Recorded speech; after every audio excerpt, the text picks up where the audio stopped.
Okay, wow. Olympic qualifiers are over, and Puerto Rico beat Lithuania. I'm gonna talk about that here, and if we get some comments chime in, I'll go through them over the course of the program. But Jesus Christ, what a win! There's been a lot of great games during FIBA Olympic qualifiers this week. The energy of Puerto Rico Lithuania was just different.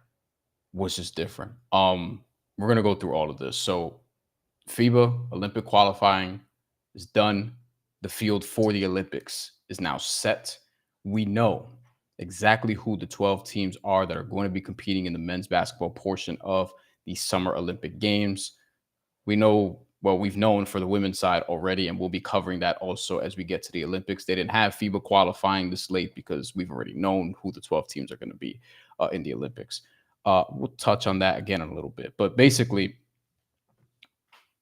today marked some history for certain programs, even ones that lost. And right now, where we're at is the field of 12 is set. I'm going to read it off because I already posted this on social media, on Twitter. I've been all over this stuff, trying to do as best as I could while juggling other stuff. But the Olympic field of 12, the 8 that qualified prior to FIBA qualifying tournaments this week. France is the host. They get an automatic bid. Germany won the World Cup. Serbia was second in the World Cup. Top 2 finishes from Europe. They advance. Okay. So you have France, you have Germany, you have Serbia, you have Australia, you have Japan, you have South Sudan, you have USA, you have Canada. The 4 teams today that join that group of 8 that will be in the Olympics. Brazil won an Olympic qualifying tournament. They'll be in the Olympics for the 3rd time in the last 4 tries. Spain, 7 straight Olympics for Spain, who have medaled 3 times in that span. You also have Greece, who is going to the Olympics for the first time since 2008. And then you have Puerto Rico, who is going for the first time since 2004. And for the first time ever, the Puerto Rican men's and women's national team are going to the Olympics at the same time, because that's never happened before. The women's national team is also going to be there. So we're going to start with, we'll start with Puerto Rico, because that just happened a little while ago. I was getting off of one job and I was like, man, I got to do a stream. For those of you who don't know, I'm of Puerto Rican descent. I born and raised in New York City, been to Puerto Rico different times, but my family comes from there. My dad's from San Lorenzo. My mother's from there, also grew up mostly in Spanish Harlem, but, you know, yada, yada, yada. And I was obviously watching the game because, well, one, doing a job, first and foremost, but 2, you know, there's a level of like, hey, like, could they actually do this? Because the last time Puerto Rico made it to the Olympics, I was 10 years old when Carlos Arroyo did what he did against Team USA. They play against Lithuania. And the energy has been crazy. Like, even when they played against Bahrain earlier on in the tournament, energy was crazy. They play against Lithuania. Lithuania is not a good matchup for Puerto Rico. But in an Action Network preview with Joe Delara and I laid out the case for, hey, Puerto Rico plus 470 long shot bet to win the tournament. It's worth a grab because home court and also their shooting, their 3-point shooting in particular. They're just a team that's going to bomb away from 3. And as you can see, also their guards in particular, Jose Alvarado, Tremont Waters, are shifty. And Lithuania had a hard time keeping up with that. So in the actual game, it's 19-19 at the end of the first. Puerto Rico has a slight lead at halftime. They build the lead in the 3rd quarter and then sort of break the game open late. And then it's like, oh man, like they're on the verge of doing this. And then it starts kind of hitting me a little bit. It was so crazy. Puerto Rico actually makes it to the Olympics for the first time in 20 years. This is a team that has kind of struggled on this stage. Like, they've gotten to the finals of Olympic qualifiers before. They've gotten to the semifinals and lost. They kept running up against Italy a couple different times, lost to them in the World Cup as well. And they overcame that. They've never beaten Lithuania before, overcame that.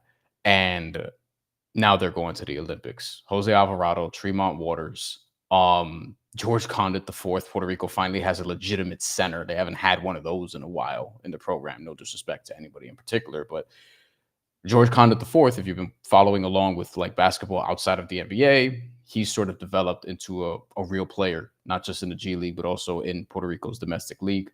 Maybe someone will give him a look at Summer League one day. So Puerto Rico is going to be in the field again.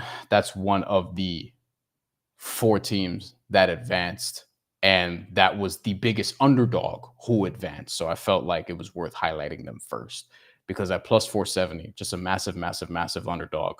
Um, and I think that as a result, like we'll see what group they're in, we'll see who they match up with, but they're going to be a tricky matchup for some teams in the World Cup because of the guard play, because of the shooting, because how fast paced they're going to be, and or how fast paced they prefer to play at times. Um, and also just an emotional team, like a team that feeds off of emotion. They won't, they won't be in San Juan, so we'll see how they navigate that. Paris is very different, but they're going to be in the Olympics no less. And wow, what a run! Because that roster, some people had questions like, oh, where's Julian Strother? Where's this person? Where's that person? And ultimately, Carlos Arroyo looks good as a GM. For people who don't know, Carlos Arroyo is GM of the national team. So Puerto Rico wins, and they're going to advance to the Olympics. They went undefeated also in their run, which is worth noting as well, because that's not something that typically happens either. Plus 470, unbelievable. Greece. We'll go to Greece next because this one, it wasn't particularly close either. Like the Lithuania Puerto Rico game, it kind of felt like, oh, Lithuania could come back, and then in the last few minutes, you're like, oh, they're not going to come back. Like they haven't solved the problem here. They keep turning the ball over, et cetera, et cetera. Greece. I mean, I was wondering with this Greece team. Hey, are they going to be able to? I don't know if be the Greece of old is fair, but they had a tough bracket. They were at home. Like Puerto Rico had a tough bracket. You have Italy and you have Lithuania in your bracket, and also Mexico. Mexico's a tough team. They don't have like their complete sort of roster, but Mexico's a damn tough team. You look at Greece. Greece has or had in their bracket. Obviously, everybody circled Greece versus Slovenia. That's the one we look forward to. That was a dud. They destroyed Slovenia in the semifinal, 96-68. It felt a lot worse than that. Honestly, it felt like one of those games in the NBA Finals where, like, Dallas gets off to a shaky start against the Boston Celtics, and it's like, oh boy, Celtics are hitting their shots, they're doing this defensively, and Luka, complaining after every call. It's frustrating to watch because Luka's awesome. Like he's one of my favorite players in terms of ability and the things he could do. But goddamn, he complains a lot. So it's something that they're trying to coach out of him, right? So there's that. Greece had to get through Croatia, who I felt like was the real dark horse in this bracket. Betting wise, beforehand, Greece was the favorite in this bracket. In Greece, they were minus 130, 140. In that range, so to speak. Don't quote me directly, but it was something along those lines. It could have even been 150 plus, minus 150, 150 plus. Shouldn't have said it that way, but you get what I mean. Slovenia was the next best, like less than 2-1, plus 175-ish. And, that was going to be a difficult task. And you look at just sort of how Luka Doncic looked and Vlatko Kančar looked, and it's like, like maybe they're not super healthy. Something that the broadcast kept talking about as well. Slovenia flops in this tournament, and Croatia is a beneficiary of that because Croatia beats the hell out of Slovenia. Also, survives a stiff test against the Dominican Republic. John Montero, Chris Duarte.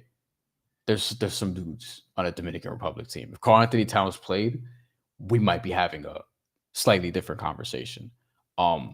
That's a good program that they got, and they've got some more coming down the pipe. That's another story for another day. Greece holds off Croatia, wins by 11. Giannis Antetokounmpo gets 23.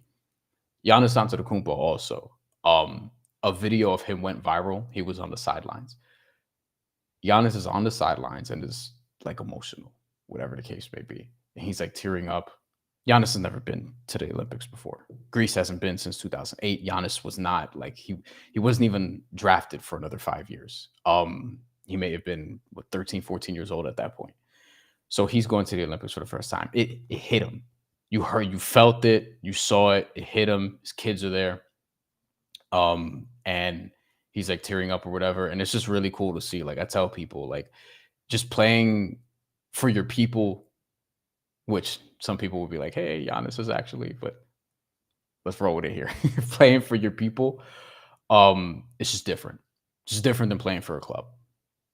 Playing for Greece is just different than playing for the Milwaukee Bucks. Like for Jose Alvarado, playing for Puerto Rico is different than playing for the New Orleans Pelicans. Like any one of these dudes, they'll tell you that. I'm not saying it's better or worse. For some, it's probably more meaningful. For others, like it, kind of depends. But we saw this with the World Baseball Classic, and people were upset about, hey, Edwin Diaz got hurt in a celebration, blah, blah, blah, blah, blah. And, I was one of the people saying, like, hey, like a lot of these dudes care more about this than they do playing in like the major leagues. And some players, particularly Latinos, lend voice to that. Why? Because like, oh, and people would say, hey, these leagues pay you this, that, and the third. And yeah, but those feel more like a job. This feels more like you have more pride in it. You saw that with Giannis tearing up on the sideline. So I thought it would be cool to highlight that. But Greece is tough. Giorgio's Papagiannis also. Former lottery pick, kind of a bust in the NBA, but really a problem in international play. And they also have some other dudes like Thomas Walkup, who didn't play particularly well today, who is going to be a problem in the Olympics. Nick Kalathis still out here doing it. Greece is a good team. I think Croatia is a very good team. Croatia is one of these teams where it's like, damn, I kind of wish the Olympics had 16 slots instead of 12. But we are where we are. That Croatian team is good. Ivica Zubac, Dario Saric, Mario Hezonja. Croatia is a good team. I think they're one of the best teams in the world who hasn't made it to the Olympics in 2024, who hadn't made it. They're one of the best teams that hadn't qualified. We haven't seen them in the Olympics in a while. So, I think they'll be trying to get back. Croatia is going to be a problem in Eurobasket next year. That's going to be for sure. Brazil. That was the first game today. So people may have forgot about this, but this is an interesting one. So, by the way, so far as we're talking about this, so Lithuania was the favorite against Puerto Rico, did not cover. I hate when that stupid thumbs up thing pops up by accident.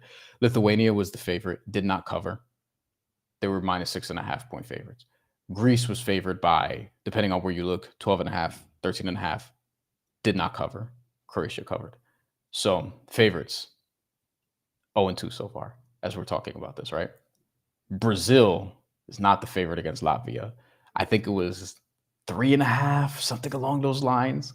That Latvia was favored by, and I remember I was kicking myself as soon as the game started because I'm like, I know Joe Delera, my guy, like the Latvia future -110 to win tournament, but I remember thinking like, damn, could hedge out of that in the finals if they get Brazil. They ended up getting Brazil, and I thought this morning I was like, shit, I should play something on Brazil, and I missed out. But Brazil kicked their ass. Latvia is a good team. They were, I think, 5th in the World Cup last year. They went on a hellacious run without Kristaps Porzingis. We got to know Artur Zagars, who was awesome in the World Cup last year. Wasn't as electrifying this time around in the Olympic qualifiers. The Bertans brothers, Davis and Darius. Brazil's just a tough team. They kicked their ass early. They were 8 for 8 from 3-point range in the first quarter. It was 34-11 at the end of the first quarter. And the rest of the game, it was damn near 50-50 game. I think Brazil only outscored them by 2 or 3 points.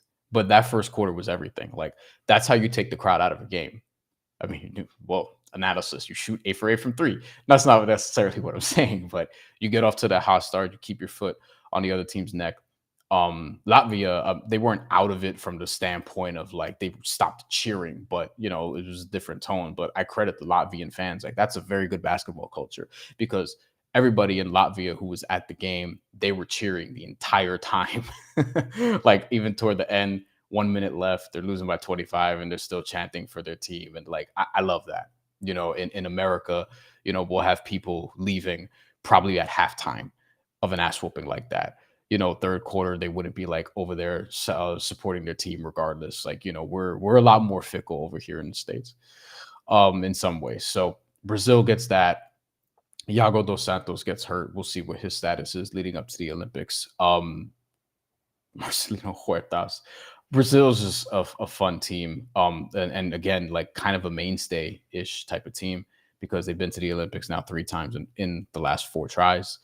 And we'll see what they do coming this summer. But in this bracket, they did have a loss. They had that loss um early on in the tournament, nearly lost to Montenegro, and then actually lost to Cameroon. So, they beat Philippines in the semis, and I thought that that was going to be a tough one. They ended up actually covering. And then over here, they obviously take care of Latvia, who, they had just gotten rid of Cameroon the round before, and Cameroon looked like they were a fun team. Cameroon, some would say maybe a Joel Embiid away. But unfortunately, Joel Embiid wants to take the easy route and play for Team USA, even after getting French citizenship. But we could talk about that another time. Okay. We've talked about Puerto Rico. We've talked about Greece. We've talked about Brazil. Now Spain. Whew, man. If you were riding with me on this one, I had the Bahamas as a long shot. Sprinkle at plus 650 to potentially win this tournament. And the Bahamian national team, I tweeted this out, but I want to say it again here. You got to give them a ton of credit. They got guys to buy into their program and play for their program. A lot of other programs are struggling with that. Like I, as someone who is of Puerto Rican descent and is Puerto Rican, I feel weird saying of Puerto Rican descent. I just say Puerto Rican is stupid. I don't even talk like that. But anyway, with Puerto Rico, like I'm always like, hey, like why don't they have this person and this person? And, how come Shabazz Napier has only made like a cameo, and Mo Harkless, where is he? And, Julian Strother, how come he didn't play in the Olympics this time? And all these different guys. And it just, you just wonder, right? And the Bahamas, like they've probably had to wonder the same thing too. And now they've got guys to buy in, like DeAndre Ayton's playing, Buddy Hield is playing. You were able to get Eric Gordon on your team. VJ Edgecombe. Oh my God. Real quick. And Diego's here in the comments. VJ Edgecombe, because we talked about this. VJ Edgecombe, like some of you teams in the NBA, a couple of y'all might need a tank for that dude. That dude is incredible. Like, he when he commits to defense, he can really defend. The shooting, like his defense isn't even all just effort. It's like also skill, and like there's some IQ there. And then there's times where he kind of looks like a young dude, and it's like, all right, he's out of position, whatever. But he's a kid, man. VJ Edgecombe is a kid. Like you saw him. I agree. Top 5 pick. You saw VJ Edgecombe like trying to dunk on people. This dude just goes for it. Like I respect it. He just goes for it. He can shoot, do all these different things. He's 18 years old. He was born in the Bahamas also. You're going to see him at Baylor. He's going to be at Baylor this coming college basketball season. Likely a one and done guy. Top 5 pick next year.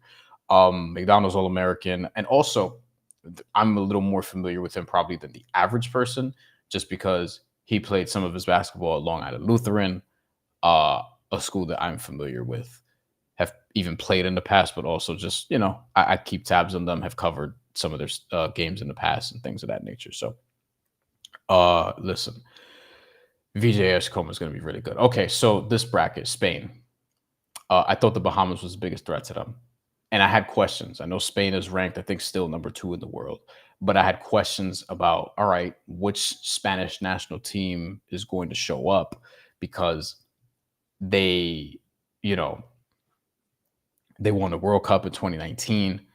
But since then, I haven't felt like they've been, and also Eurobasket in 2022, where Willy Hernan Gomez was MVP. And when the roster came out for like the World Cup last year, I was like, oh, that's interesting. That feels a little bit more beatable than the Spanish teams I feel like are like I'm used to seeing, so to speak. And in the World Cup last year, they obviously didn't perform that well because they still had to qualify for the Olympics. Typically, they might be one of the top 2 finishing teams from Europe or whatever the case may be, but they finished 9th. They didn't make it to the quarterfinals. So with Spain, they ultimately win this tournament. And the argument for the Bahamas potentially winning was basically, it was like a talent and athleticism thing, right? It's like, yes, you have Lorenzo Brown, you have Usman Garuba in Spain, but The Bahamas has DeAndre Ayton, Eric Gordon, Buddy Hield, VJ Edgecombe. Like there's top end talent there. 3 NBA guys and a future top 5 pick. And there's also just the athleticism defensively that could potentially bother a Spanish team that isn't super athletic. But what Spain does have is they execute. God damn it, they execute. They execute better than almost everybody in the world. They execute. They're skilled. They can shoot. They move the ball. They play together. All those sort of fundamental things. And man, Usman Garuba did give you some athleticism because he made a few key plays, not just in this game against the Bahamas in the finals, but across the bracket. But they beat the Bahamas, and the Bahamas should be proud of their team because this is the best that they've ever been by far. By far. Like they've only been in the AmeriCup once. They haven't been in the World Cup. They haven't been in the Olympics. They're reaching potential new ground here. We'll see what happens. Like they just need to continue to have these guys show up and play for them. The next World Cup is in 2027. Like that's going to be here quick. And I wonder, how they'll be able to keep building off this, but they nothing to be ashamed of. Like this is one of the best. Like if they didn't run up against Spain, I'll tell you what, as somebody who's Puerto Rican, I don't know if I want to see them dudes. You know what I mean? Like, but that's a good team. They're just raw talent wise. They need more depth, but they're going to be a problem because they beat Argentina twice in Argentina to actually get to this point. And Argentina is going down this way, sliding, and you have the Bahamas sort of potentially filling that void in the Americas while potentially passing through some other teams. So that's basically where we're at now. So to recap, the Olympic 12 Sean, actually, I just caught this. Hell yeah, I cashed that. This was a reference to Puerto Rico being a plus 470 underdog and winning the tournament, which is something I said, hey, worth a look beforehand. So any other comments, questions, I'll put them up before we get out of here. Let me see. Michael Colazo, thank you for checking in. Great win by Puerto Rico. Abajo la Colonia. Yes. Listen, I think there's going to be a fun Olympics. USA right now, or as of last time I checked before today, minus 390 to win the whole thing. You may think, hey, like you should get better odds than that, or whatever the case may be. We'll ultimately see. Kevin Durant apparently has an injury, might miss a start of training camp already. We'll see what happens with Joel Embiid and all these different things. But the field of 12, one more time to reiterate before we get out of here. France is a host. They will be there. Victor Wembanyama might change.